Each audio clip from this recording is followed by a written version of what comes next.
Bonjour. Au chapitre 7 de Shmuel Bet, nous avions vu que David avait accepté avec déférence l'information que lui donne Nathan le prophète quant à la décision de Dieu que David ne construirait pas le temple, bien qu'il ait réussi à réunifier le territoire d'Israël, à réconcilier les tribus d'Israël entre celles qui vivaient sous le royaume de Shaoul et celles qui avaient fait allégeance à David, essentiellement la tribu de Yehuda.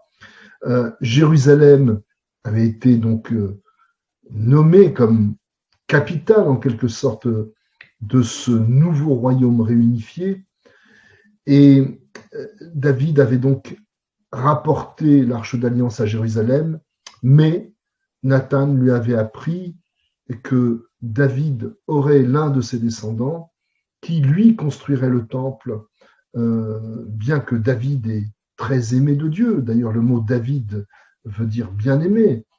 Ne pourrait pas construire le temple et c'est l'un de ses descendants qui le construirait. Et effectivement, après que David ait accepté cette nouvelle, eh bien, dès le début de notre chapitre 8, on pourrait presque dire que la mission essentielle de David, qui est sur le terrain diplomatique et militaire, reprend. Puisque au verset 1 de ce chapitre 8, on dit Vayar Harechen, Vayar David et Apelishtim, Vayar Nien. De nouveau, les Philistins, ces anciens alliés, qui se sont rendus compte que David maintenant avait quasiment conquis toute la terre d'Israël, en tout cas, il avait mis de son côté tous les Hébreux, n'étaient maintenant plus leurs alliés, mais leurs ennemis. Et dans ce chapitre 8, on nous raconte un à un comment David maîtrise, met sous sa coupe tous les peuples qui ont encore résisté à son royaume. Ainsi, on voit que les Pélishtim sont battus, et c'est la première fois que les Pélishtim, qui sont aussi souvent jusque-là les ennemis des peuples cananéens qui résident en terre d'Israël, eh bien les Pélishtim sont soumis à David et leur capitale est conquise. Les Moabites sont aussi battus par David. Il les traite très sévèrement. On nous donne au verset 2 une image de cette sévérité, puisque tous les prisonniers sont allongés par terre et on mesure la distance que représente leur alignement, l'alignement de leur corps placé côte à côte sur la terre. Et David, en fait, en décime, après avoir mesuré donc cette longueur, avec une corde, on nous dit qu'il en décime les 2 tiers de la corde et n'en laisse en vie qu'un tiers. Donc, en fait, il décime les 2 tiers de la population des Moabites. Moabites dont il a des origines, David, mais il les traite sévèrement parce qu'ils sont à l'origine de la mort de ses propres parents. Souvenez-vous que David avait placé chez les Moabites en refuge sa famille pour pas que Shaoul ne se prenne à eux.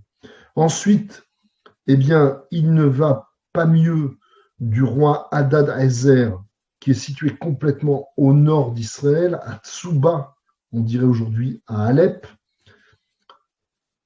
Au nord, toujours, à Damasek, d'où muscle le double parfum, eh bien, David aussi prend cette ville-là et ce territoire.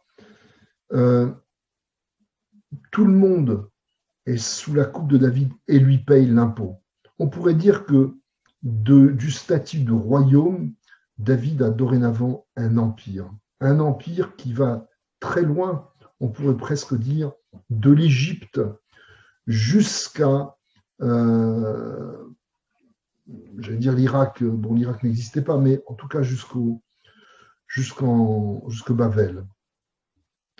Et au point que même le Tori, au verset 9 de notre chapitre, le roi de Hamath, encore au nord-ouest, eh bien, fait allégeance spontanément à David et lui propose son accord. Tout ça pour dire que David, maintenant qu'il sait qu'il ne doit pas construire le temple, eh bien, se lance dans une expansion à la fois militaire et diplomatique pour constituer un empire qui va, pour la première fois, dans l'union et l'harmonie, se stabiliser sur toute la terre d'Israël et je dirais presque sur toute l'étendue du grand Israël qui avait été décrit à Abraham dans la promesse que Dieu lui avait faite. Des butins que David ramène, une grande partie constituera des éléments de la structure du futur temple que construira son fils. Je vous dis à demain.